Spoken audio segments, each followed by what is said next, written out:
तो श्रीनिवास जी की जो पत्नी है लक्ष्मीबाई, वो बड़ी भक्त है, पर श्रीनिवास जी धनवान तो खूब हैं पर दान पुण्य कुछ नहीं करते।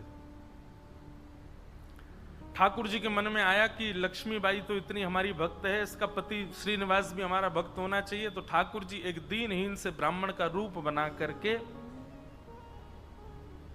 एक सामान्य से बड़े अति दीन ब्राह्मण का रूप बना करके श्रीनिवास जी की दुकान पर आ गए। उनका बढ़िया कुछ व्यापार था, वहां पहुंच गए।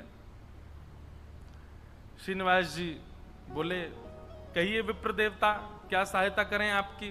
बहुत ध्यान से सुनिएगा। भगवान दीनहीन से ब्राह्मण बन के गए, बोले देखिए आप तो नगर सेठ हैं, आप पर तो इतना धन है, आपका तो इतना बड़ा व्यापार है, मेरे बालक का जनेऊ संस्कार यज्ञोपवीत होना है, मुझ पर ज्यादा धन नहीं है, यदि आप मेरी थोड़ी सी सहायता कर देंगे तो मैं अपने पुत्र का जनेऊ संस्कार कर दूंगा। श्रीनिवास जी ने मन में विचार किया, बोले कि आज इसकी सहायता कर दी तो कल कहेगा बेटे का ब्याह है उसके लिए कर दो, फिर उसमें कर दूंगा, कहेगा बेटे के बेटा हुआ उसमें सहायता कर दो, ये लगा ही रहेगा। एक बार सहायता कर दूंगा तो हमेशा के लिए इसके द्वार खुल जाएंगे, आता ही रहेगा कुछ ना कुछ मांगने।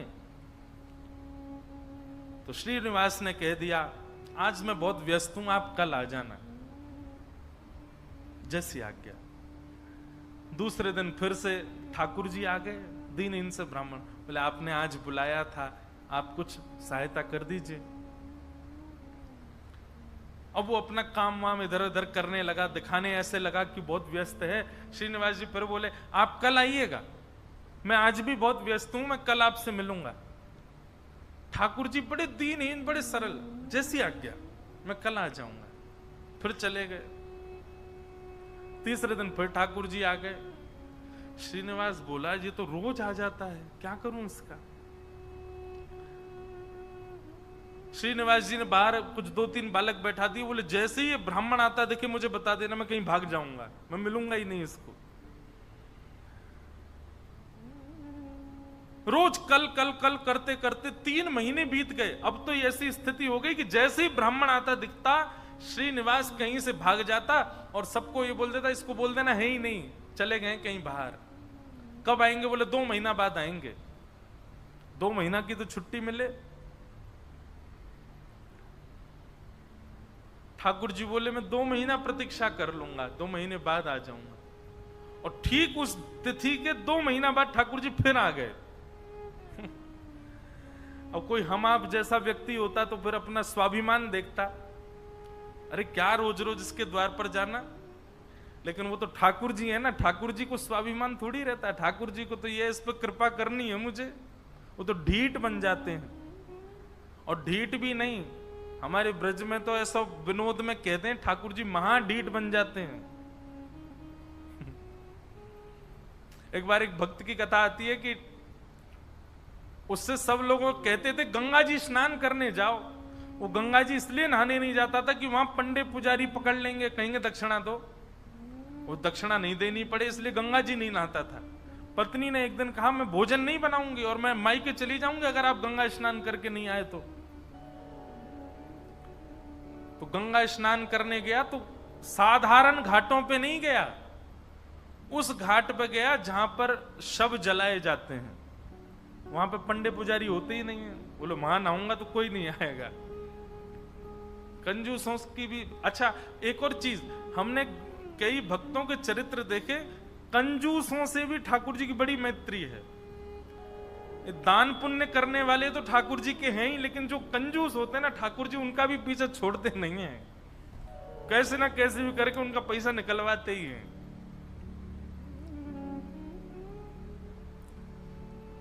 ये किसी अन्य भक्त की कथा है कि वो फिर मरघटा में गया, शमशान के घाट पर जाकर के जैसे ही डुबकी लगाई और डुबकी निकाल लगा के बाहर आया तो ब्राह्मण का वेश धारण करके ठाकुर जी आ गए। आइए आइए यजमान, जय हो, बड़े दिनान में देखो। बोले तुम यहां भी आ गए? बोले हम तो सब जगह रहते हैं। लाओ लाओ भैया, आज हमारी सुबह से किसी ने तिलक बिलक नहीं किया, लाओ चलो कुछ दक्षिणा दो। वो कथा बड़ी लंबी है, बड़ी प्रसिद्ध भी है। उसने कहा घर आ जाना, तो ठाकुर जी घर पहुंच गए। पत्नी ने कहा बाहर ब्राह्मण खड़ा है, उसको दक्षिणा देनी है। कंजूस व्यक्ति बोले उनसे कह दो आज बीमार हैं, कल आ जाएगा। पत्नी ने जाके कह दिया, बोले हमारे पतिदेव तो बीमार हैं। बोले यजमान बीमार हो गया, मैं तो यहीं बैठ करके उसका अनुष्ठान करूंगा, जब तक ठीक नहीं हो जाएगा अनुष्ठान करता रहूंगा मैं। ठाकुर जी भारी जपमाला लेकर के बैठ गए। पत्नी ने अंदर जाके बताया, बोले वो तो बाहर अनुष्ठान कर रहे हैं, तुम ठीक हो जाओ तब जाएंगे। मन में विचार करने लगा, बोले जाएगा नहीं, सुनो बाहर जाके उसको कह दो पतिदेव तो पधार गए, भगवत धाम चले गए। पत्नी बोली 1 रुपया ही तो देना है, दे दो जाके। बोले क्यों दे दो, तुमको क्या पता कितनी मेहनत से कमाया जाता है, मना कर दो, कह दो पधार गए वो तो। पत्नी बेचारी थोड़ी रोती रोती सी गई, बोले आप अब चले जाओ, पतिदेव तो पधार गए। ठाकुर जी बाहर ब्राह्मण बन के बैठे। ठाकुर जी बोले मेरे यजमान पधार गए, अंतिम संस्कार मैं करा के जाऊंगा, मेरे यजमान है, उनकी शव यात्रा में जाऊंगा, उनकी अर्थी मैं बनवाऊंगा, चिता में लकड़ियां मैं लगवाऊंगा, अपने हाथ से अपने हाथ से एक एक लकड़ी रखवाऊंगा, और मैं वेद मंत्र बोलूंगा, मेरे मंत्रों के उच्चारण से उनके अग्नि संस्कार होगा। मुझे नहीं चाहिए दक्षिणा, आप मत देना मुझको, अब मैं मुफ्त में उनका संस्कार करा के जाऊंगा। पत्नी दौड़ी दौड़ी गई, बोले 1 रुपया निकाल के दे दो, वो तो संस्कार कराने को तैयार है तुम्हारे।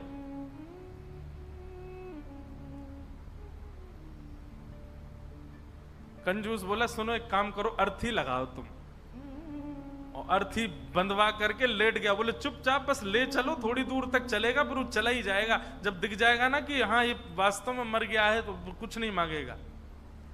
महाराज अर्थी पर चढ़ गया, राम नाम सत्य बुलवाता हुआ जा रहा है शमशान, लेकिन 1 रुपया नहीं दे रहा है। ठाकुर जी भी चल रहे, बोले तू ढीठ है, मैं महाढीठ हूं, मैं भी लेके ही जाऊंगा। शमशान पहुंच गए, वहां पर चिता बन गई, चिता में शव को रख दिया। उसका छोटा बच्चा वो अपने पिता के पास जाके, पिताजी दे दीजिए ना, वो यहीं खड़ा है, वेद मंत्र बोल रहा है, आपके सारे तो पिंडदान करवा दिए उसने, अब दे दीजिए उसको। बोले तू कुछ मत कर, तू परिक्रमा लगा के चिता में अग्नि लगा, जैसे ही थोड़ी अग्नि प्रज्वलित होगी चला जाएगा, मैं उठ के बाहर आ जाऊंगा। बालक ने जैसे ही चिता में अग्नि लगाई, चिता जलने लगी। ठाकुर जी के मन में विचार आया, बोले भैया भगत, मैं हारा तू जीता, तू निकल के बाहर आ। तुरंत उसका हाथ पकड़ करके खींचा और ठाकुर जी अपने रूप में प्रकट हो गए। वाह भाई, तेरी कंजूसाई पर हम तेरे पर न्यौछावर हो गए, वाह ऐसी कंजूसाई, ऐसे अद्भुत अद्भुत भक्त हुए ठाकुर जी के। तो ऐसे ही थे ये श्रीनिवास।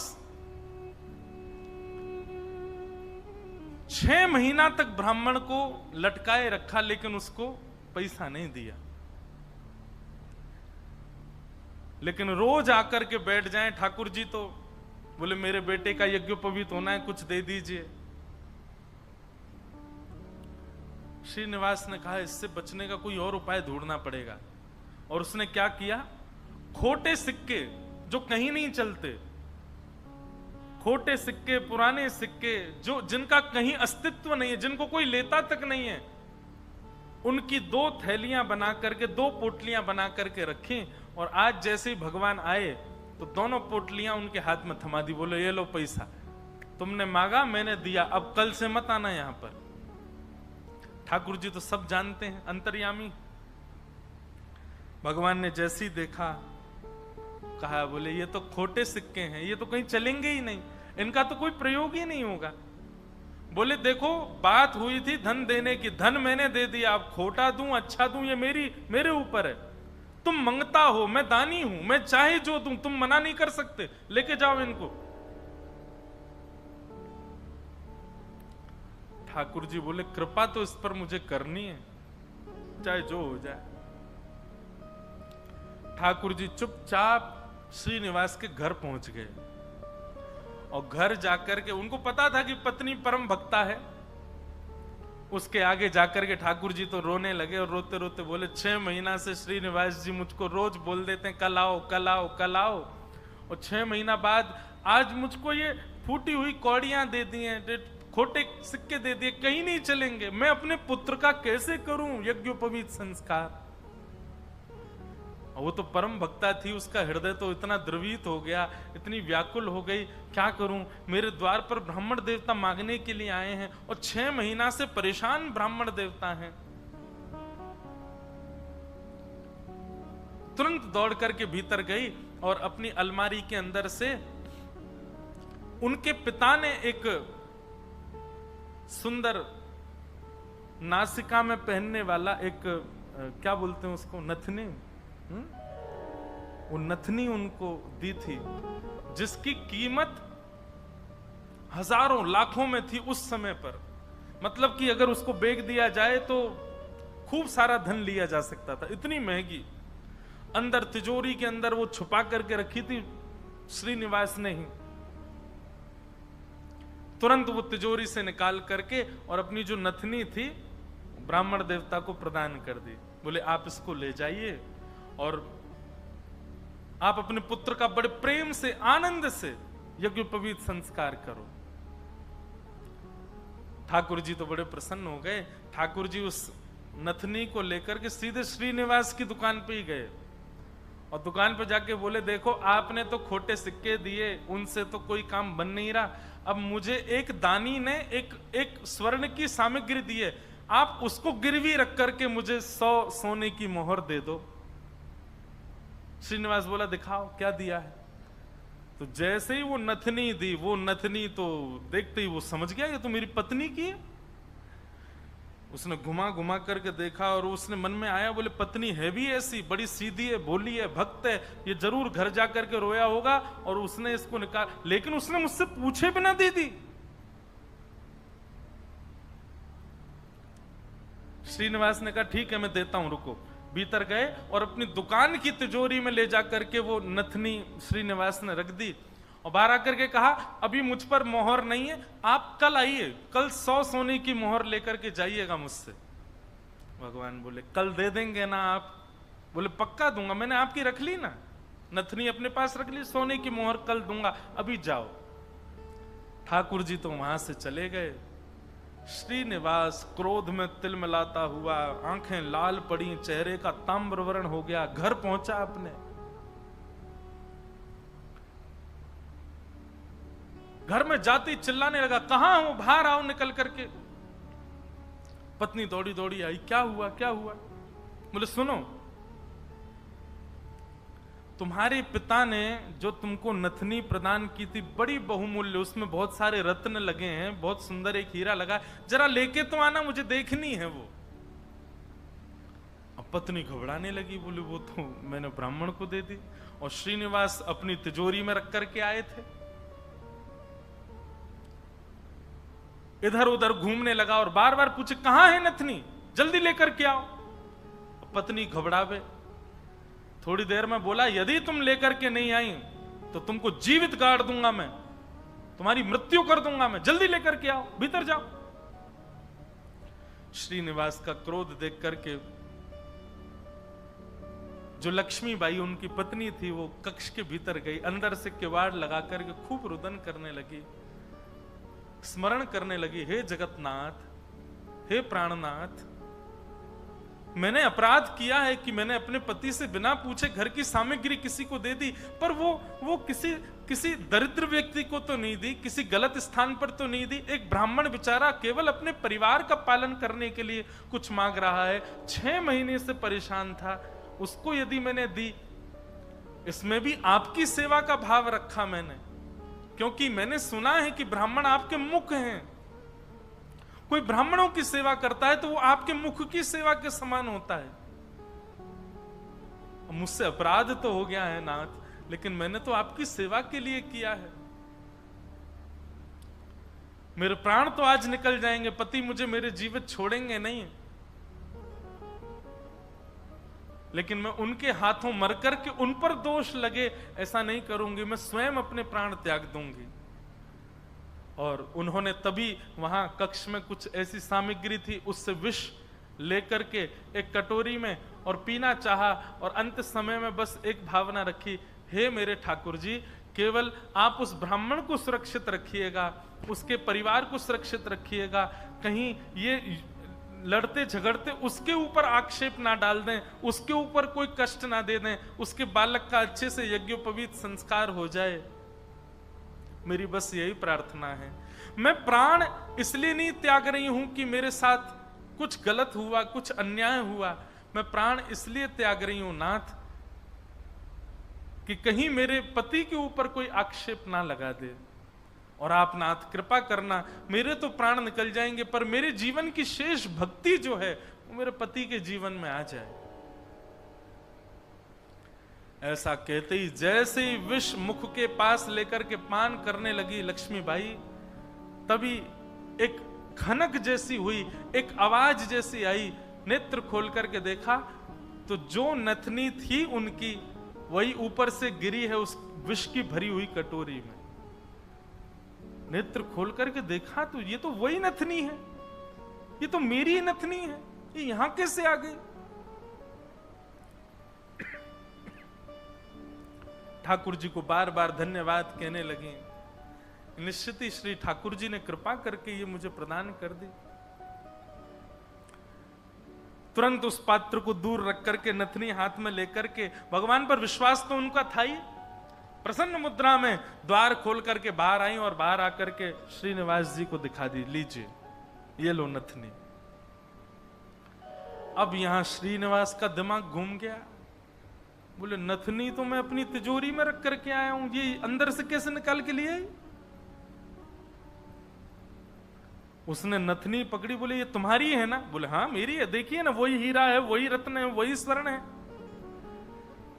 श्रीनिवास बोला हाँ है तो वही। वो कुछ नहीं, बात ही नहीं करी, नथनी लेकर के सीधा अपनी दुकान पर गया, और दुकान पर जाकर के तिजोरी जो कि यथावत जैसी ताला आदि लगा के गया, जनेऊ में चाबी फंसा रखी थी, चाबी निकाल करके जैसे ही तिजोरी खोली और तिजोरी खोल करके भीतर देखा तो जिस तिजोरी में नथनी रखी थी वो वहां थी ही नहीं। श्रीनिवास तो व्याकुल हो गया, बोले ये कैसे संभव हो सकता है? वो तो घर गया, घर जाकर के पत्नी से कहने लगा, बोले मुझे सब सत्य बताओ, मुझे पता है कि ये नथनी अंदर नहीं थी, लेकिन मुझे सत्य जानना है कि ये अंदर आई कैसे। मैं तुम्हारे हाथ जोड़ता हूं, मुझे सत्य बताना। तब पत्नी ने सारा वृत्तांत बताया। बोले एक ब्राह्मण 6 महीने से आपकी दुकान के चक्कर लगा रहे थे, आपने उनको कुछ नहीं दिया, वही मेरे पास आए तो मुझे कुछ नहीं मिला, तो मैंने वो नथ उनको प्रदान कर दी। बस मैंने उनको प्रदान की थी, अब आपको कैसे इसका पता चला ये नहीं। तो फिर आगे श्रीनिवास ने बताया, बोले ब्राह्मण मेरे पास आए और मेरे पास आके नथनी को उन्होंने गिरवी रखा, 100 सोने की मोहर मांगी थी, मैंने कल आने के लिए उनको कहा, मैंने तिजोरी में रखी, लेकिन तुम्हारे पास कैसे आई अंदर? पत्नी ने बताया, बोले जब आप बहुत क्रोध करने लगे तो भीतर जाकर के मैं विष पान करने की योजना बना रही थी, और जैसे ही मैंने विष अपने मुख से लगाया तभी खनक करके आवाज आई, और जिस पात्र में विष था उसमें नथनी अपने आप आकर के गिर पड़ी। ये बात सुनते ही श्रीनिवास रुदन करने लगे, रोने लगे, और रुदन करते करते उनको वो बार बार ब्राह्मण की छवि दिखाई देने लगी, और बार बार उसकी छवि में ठाकुर जी का रूप दिखने लगा।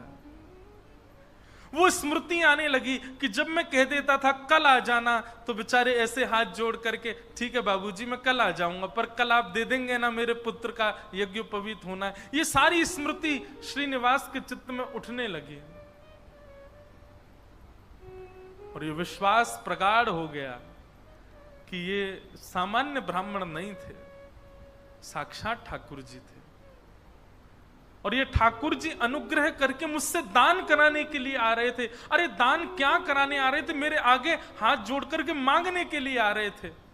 मैं जप नहीं करता, तप नहीं करता, संध्या नहीं करता, साधना नहीं करता, और मेरे द्वार पर ठाकुर जी आकर के ऐसे खड़े हो जाते थे भिक्षुक के भांति कि कुछ दे दो। मैंने ठाकुर जी को भिक्षुक बनाया, मैंने ठाकुर जी को प्रतीक्षा करवाई, मैंने ठाकुर जी को टालता रहा। अपनी पत्नी के चरण पकड़ लिए, बोले तुम्हारी भक्ति किस योग्यता है? मैं तो घोर नास्तिक हूं, मैंने तो अपने जीवन में कुछ भी अच्छा नहीं किया। ये तुम्हारी भक्ति का प्रभाव कि ठाकुर जी मुझ पर अनुग्रह करने के लिए आ रहे हैं।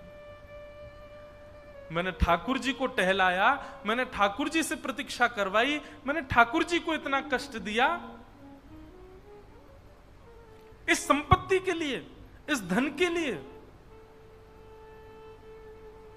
तुरंत हाथ में जल लेकर के, अक्षत लेकर के, दक्षिणा रख करके अपनी पत्नी से कहा तुम भी हाथ रखो, और दोनों ने हाथ में हाथ रख करके अपनी संपूर्ण संपत्ति, जितनी संपत्ति है, दुकान, मकान, बगान, जो कुछ भी था उनके पास में, सबको संकल्पित करके कृष्णार्पण मस्तु, हम सब ठाकुर जी को अर्पित करते हैं। इस संपत्ति के चक्कर में मैंने ठाकुर जी से प्रतीक्षा करवाई, इस संपत्ति के आगे मैंने ठाकुर जी को इतना कष्ट दिया।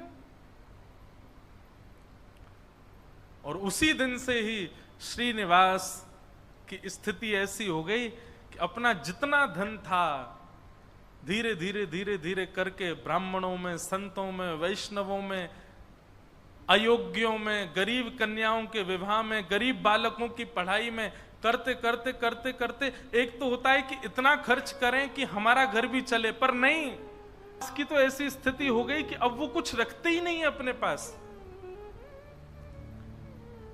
अपनी दुकान भी बेच दी, अपनी सारी संपत्ति बेच दी, एक दिन अपना घर भी बेच दिया। परिवार के लोग धीरे धीरे कोसते कोसते दूर होने लगे। अरे क्या बुद्धि हो गई तुम्हारी, सब बेच दिया।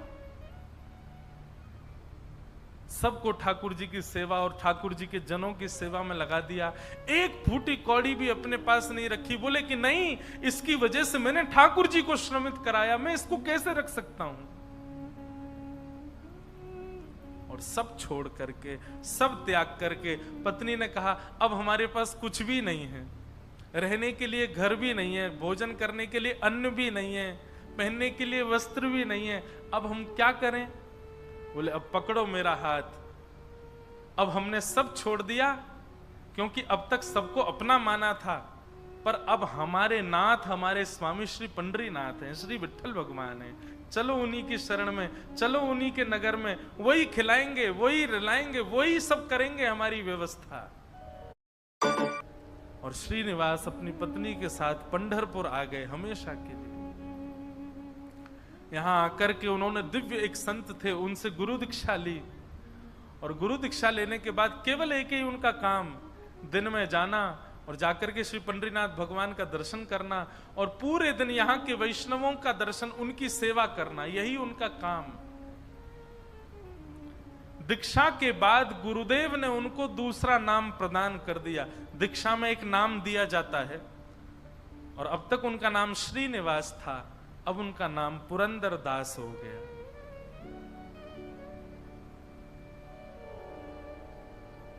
श्री पुरंदर दास चंद्रभागा नदी के तट पर बैठे रहते, दिन भर विठ्ठल विठ्ठल विठ्ठल विठ्ठल विठ्ठल बस चिंतन करते, और उस स्वरूप का ध्यान करते जो ब्राह्मण रोज अपने हाथ फैला करके दुकान पर आता था।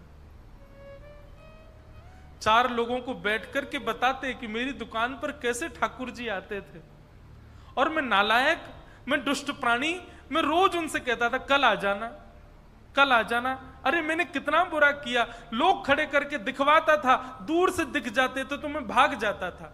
मेरे द्वार पर साक्षात जगन्नाथ आते थे, और मैं उनके साथ ऐसी लीला करता, ऐसा कपट करता था। उस कपट का ही दंड दे रहा हूं खुद को। और उसी स्थिति में रहते रहते रहते रहते श्री पुरंदर दास जी एक कवि के रूप में निर्मित हो गए, और ठाकुर जी की सुंदर सुंदर रचनाएं लिखने लगे। सुंदर सुंदर पदावली, सुंदर सुंदर भाव। लेकिन पुरंदरदास जी का यह भाव है कि वो अधिकतर रचनाएं कन्नड़ भाषा में ही लिखते थे और सुंदर रचनाएं करके श्री पंढरीनाथ भगवान को सुनाया करते थे। पंढरपुर आने वाले भक्त पुरंदरदास जी की रचनाएं सुनकर के आनंदित हो जाते थे और श्री पंढरीनाथ भगवान के सन्मुख कीर्तनकार जा जा करके उस रचनाओं को गाया करते थे।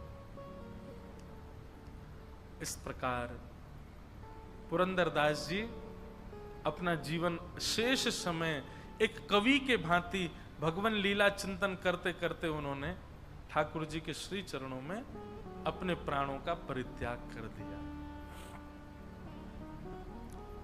कहने का अभिप्राय,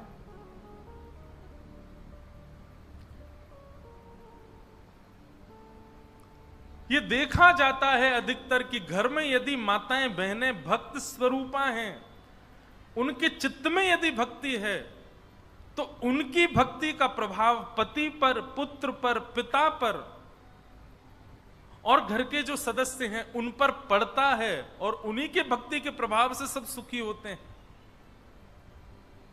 जिस प्रकार लक्ष्मीबाई की भक्ति के प्रभाव से श्रीनिवास परम भक्त हुए और परम भक्त होकर के श्री ठाकुर जी के चरणों को प्राप्त हो गए, ऐसे श्री पुरंदरदास जी को हम बारंबार प्रणाम करते हैं।